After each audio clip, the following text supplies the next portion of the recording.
Bonjour, je vous propose dans ma vidéo d'aujourd'hui de méditer sur l'enseignement de Paul en Romains 6 sur notre appel en tant que chrétien à vivre une vie ensevelie avec Christ et ressuscitée avec Christ.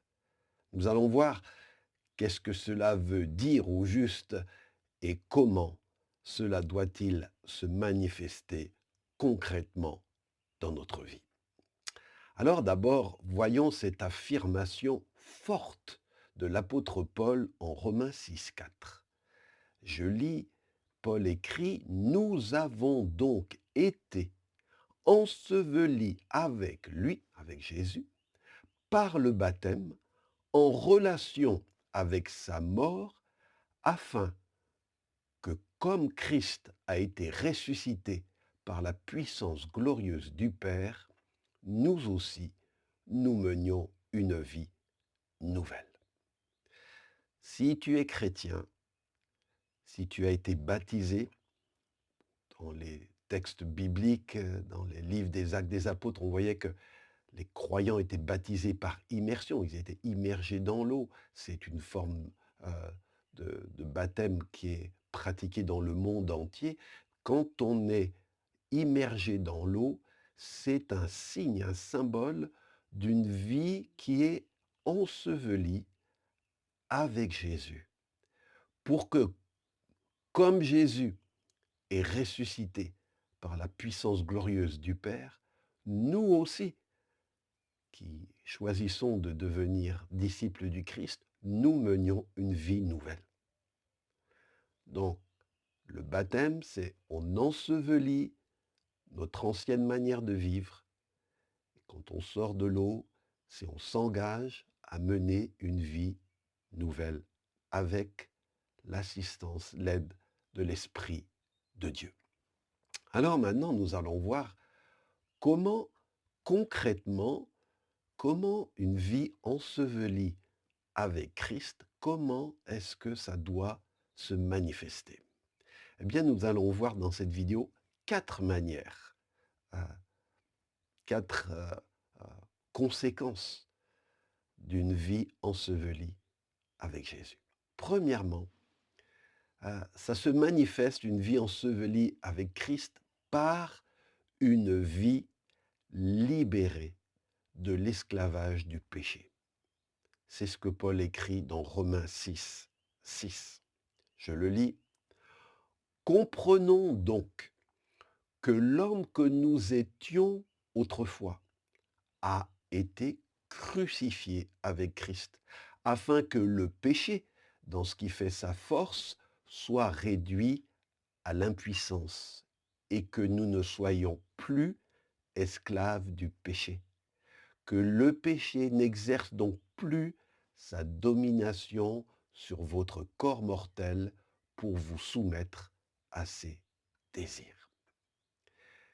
Un chrétien, par son baptême, signifie que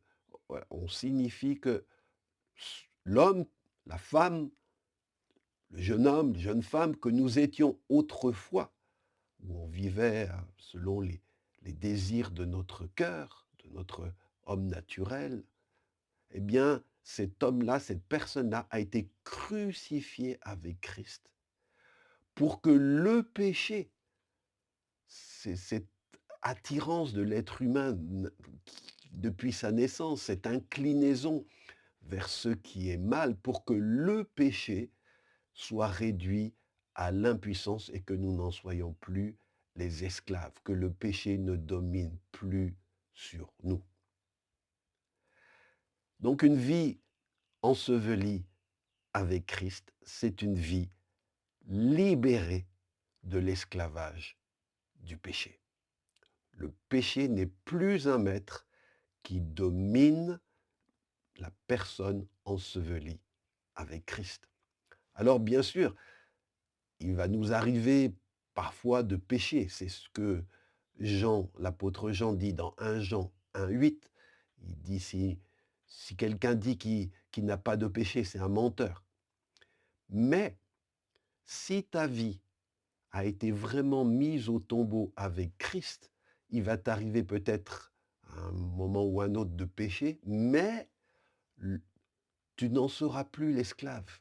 Le péché ne doit plus être ce qui contrôle et domine ta vie.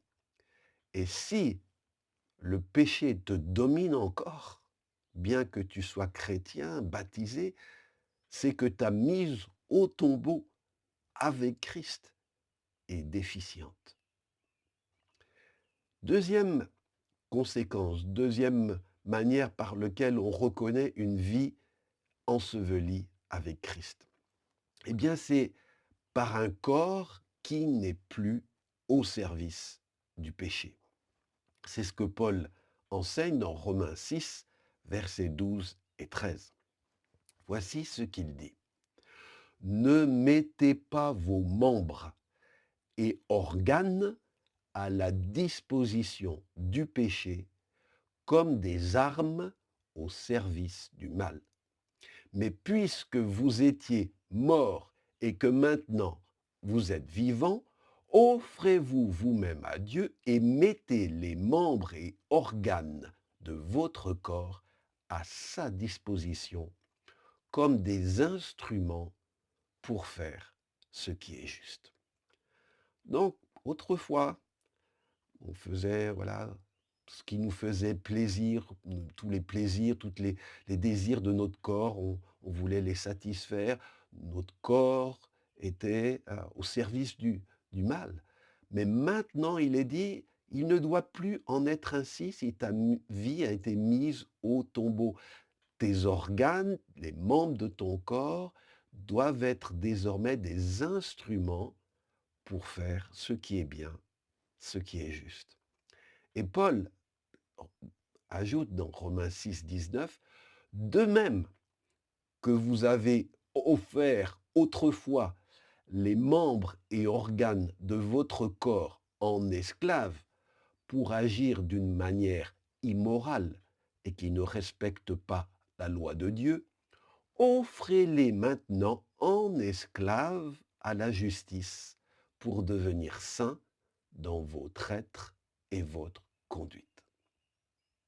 Alors, pour toi qui m'écoutes, si les membres de ton corps, tes organes, ton sexe, ta bouche, ton ventre, ta langue, sont encore au service du mal, c'est que ta mise au tombeau avec Christ est déficiente. Troisième manière par laquelle s'exprime une vie ensevelie avec Christ, eh bien, par une vie qui est désormais au service de la justice. C'est ce que Paul déclare dans Romains 6, verset 18.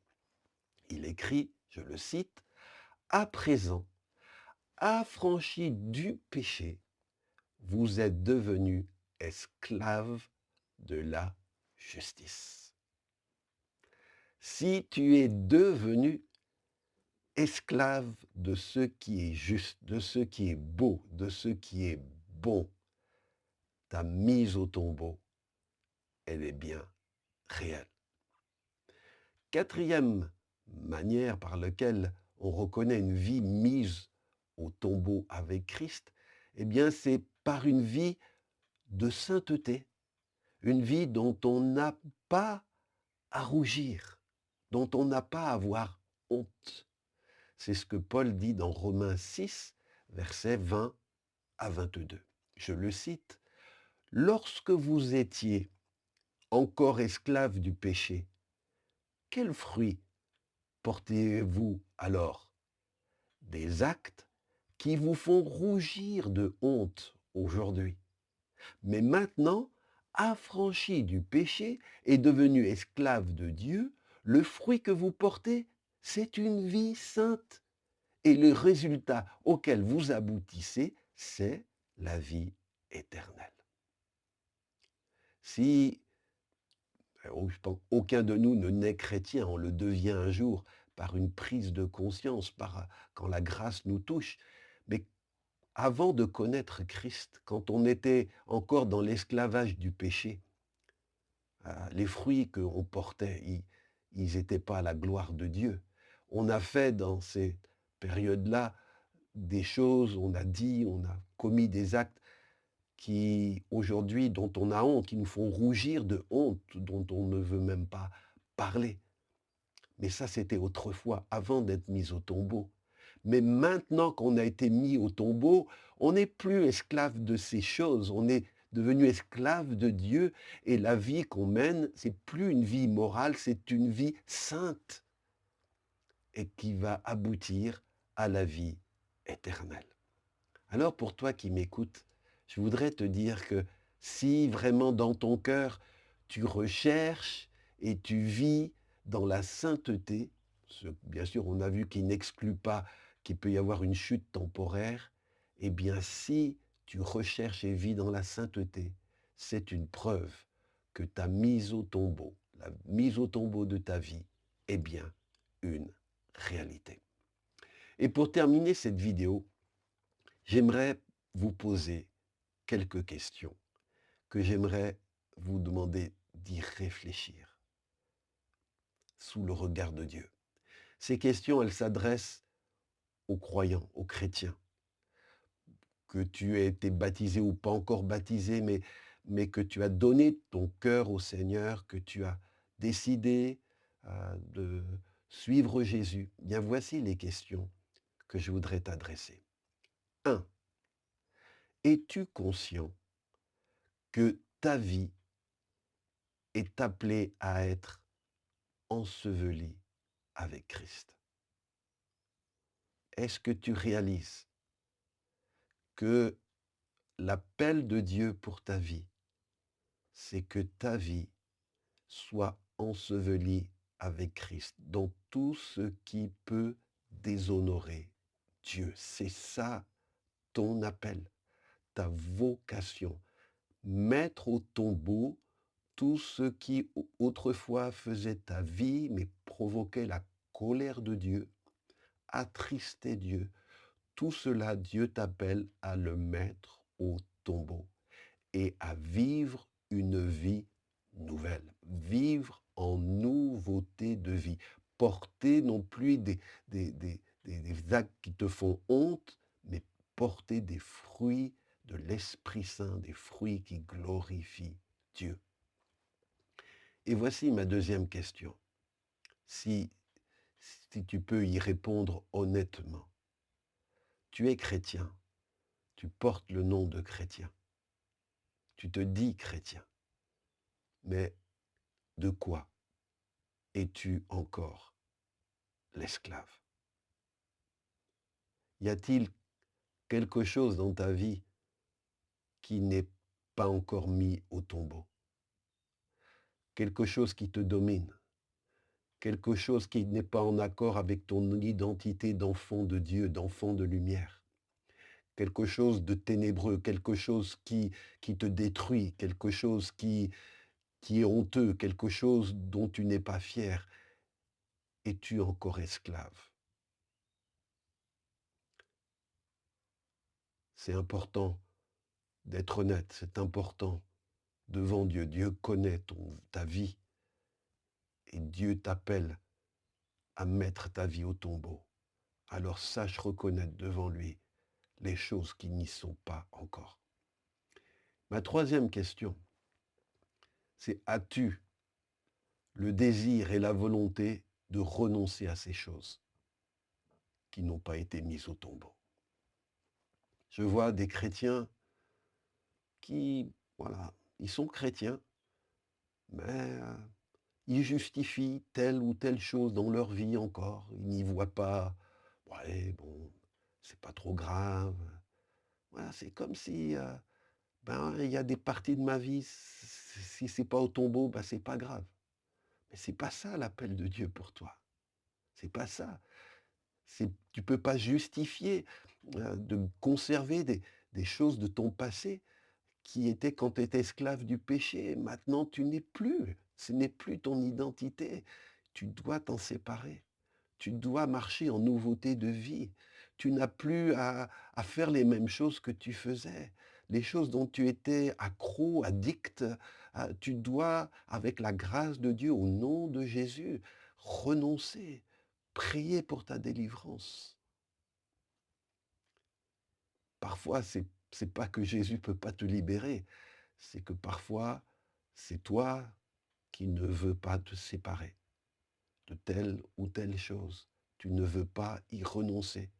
Et tu es chrétien, chrétienne, et tu vis encore avec ces choses qui devraient être dans le tombeau.